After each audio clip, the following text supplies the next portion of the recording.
When Donald Trump first announced his tariffs, his much maligned tariffs, by the way, the so-called experts were freaking out. They're going to cause so much inflation. Well, did it? Did it raise costs? Did it kill American manufacturing as they claimed it would? Pete Sepp joins me now, who's president at the National Taxpayers Union. Pete, welcome back to the program. Always great to be here. Am I wrong in saying that there were a lot of critics of President Trump's tariffs who said this is going to cause huge inflation? Sure, there were plenty of them. We may yet see that inflation depending on how these tariff policies go after the July 9th expiration of many of the tariffs that were put in place on so-called Liberation Day. We don't know that yet. We don't know where the China tariffs are going to go, where a lot of our commerce still resides. We're not sure, actually, what kinds of effects tariffs are going to have on raw materials that are brought here and then manufactured into things in American plants by American workers.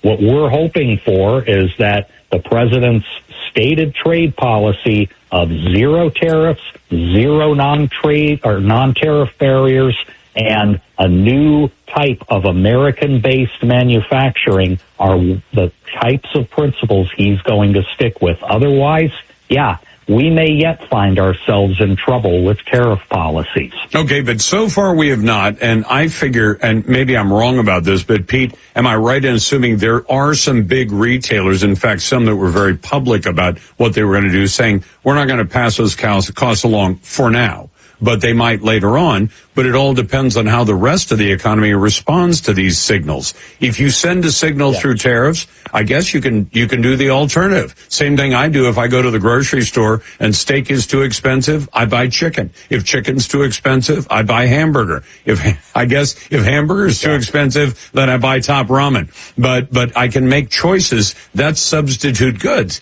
If that starts happening and American companies start saying, well, we're going to buy the American alternative instead of bringing something in from China, that's not a bad thing either, is it?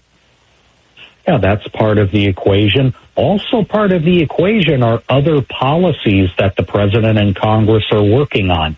There are still projections out there showing that in isolation, very high tariffs, in other words, the Liberation Day tariffs, perhaps more reciprocal or retaliatory tariffs, if that happens down the line, we're going to have some serious adjustments to our economy that could produce a slowdown in growth. How do you offset that? Well, with smart tax policy, the one big beautiful bill, the pro-business portions of the bill that allow you to deduct all of your investments in plant and equipment up front instead of having to pay a tax on the depreciated value year after year, research and development expensing, the small business deduction. All of those, unfortunately, will expire in some fashion or another by the end of this year unless Congress acts. The signs are encouraging that both the House and the Senate, with their versions of these bills, are going to follow through, but we've got to keep that pressure up. By the way, Pete, I'm frustrated with my business because I've been in the news business for a long time. I'm now on the opinion side of the news business, but it doesn't mean I've left my journalist credentials behind. And it frustrates me. Today I saw a story about a little toy store that was having trouble because they bring in virtually all their product from China.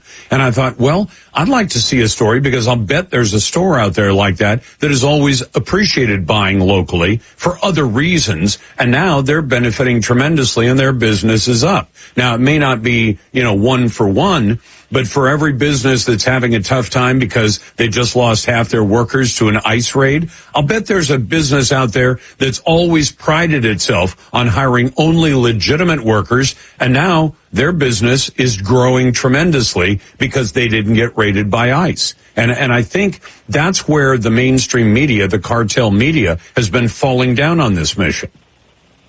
It is possible, and of course, I think what we need to do is a better job of cataloging all of these experiences with current tariff policies. I mean, that's one of the reasons that we've just created a new website called Tariffs Report that's going to start gathering stories of small businesses, especially, and how they might be coping or not coping with current tariff policies, what their concerns might be.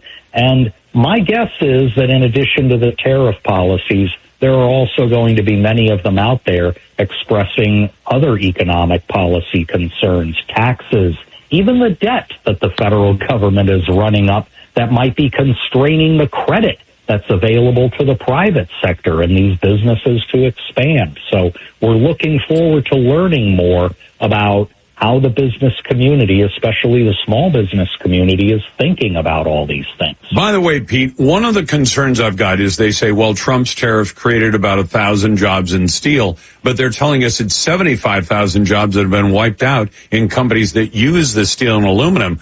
Is it really possible that there were companies that use steel and aluminum, and when the price went up, they just simply stopped manufacturing altogether?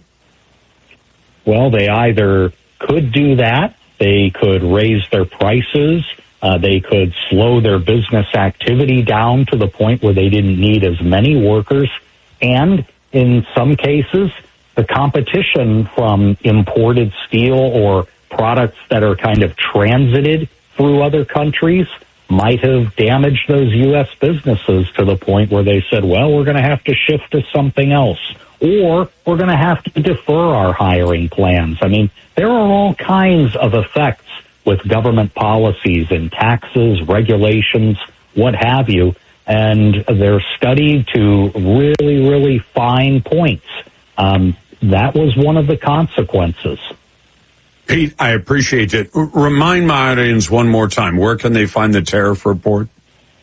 It's tariffs-report.com. Tariffs-report.com. That is Pete Sepp, the president of the National Taxpayers Union. Pete, it's always great to have you.